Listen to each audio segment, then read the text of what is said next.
Afternoon, Jill here on day 17 of my social media content posting challenge.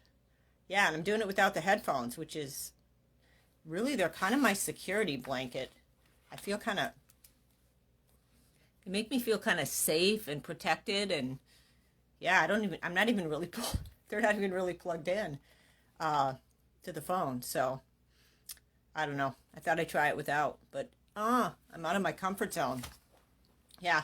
So what do I have to say to y'all today? Let's see. Yeah, it's school vacation, so one of my kids is around a little bit more, which is nice.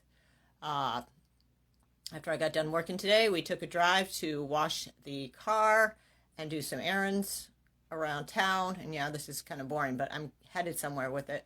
And just observing my kids, I feel like I want to teach them so much about, at that age, 18, 20, 21, they're at that age where they're so enamored with all the things that they've been taught about what's important in life, and which is all great. I'm not judging that, but also wanting them so much to value who they are for their unique presentation, and how hard it's been for me to value that. So teaching that to them is, and it's an extra challenge, but kind of seeing it when I'm with them and their ways of thinking and navigating life, like my son with the hose washing the car, and my daughter who didn't want to come in the car wash but met us down the road.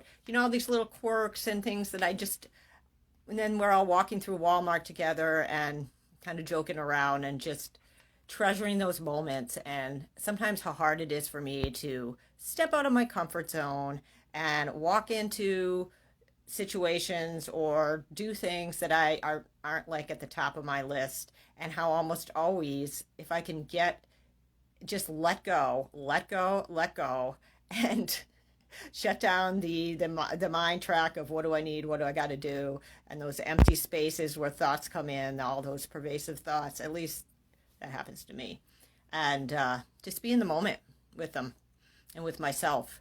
So we're all so unique, and I think that also that I can tie that into kind of my talk yesterday about alternative ways of healing, all the tools that we have, all the tools, our regular medical system, the holistic system, everybody off in the biohacker land, off the grid, whatever, and stop really with this whole power trip and judging each other, and really go within and figure out what works for us, because there's a lot of healing tools out there. I've experienced a number of them.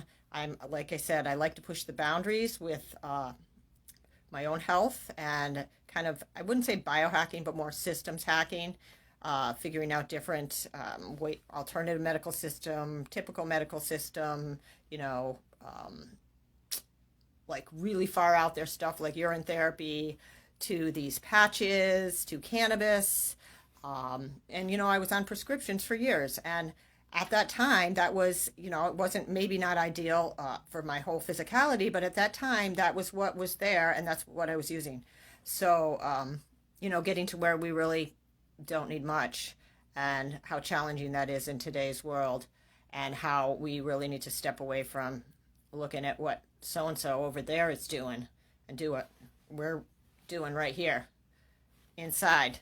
So yeah, and that's hard. It's hard to turn, when you've been programmed, and you've had all these other experiences, traumas or whatever, that have locked you in to certain ways of thinking. It's hard to go and figure out, hey, how do I feel? What would be best for me? And that's something that I'm learning too, to go within. What is wrong? What is this experience asking me of me to learn? Not what am I supposed to think? What am I supposed to feel? How am I supposed to act? What do I need? What external thing do I need that latte before I do this? And yeah, sometimes I do. So yeah, listening to our inner voices and knowing how awesome we are, how unique, and how divinely guided we are, whether we like to know it or not. So much love to all you guys out there, and gals, and people, humans, divine humans. Keep rocking it. Love you all.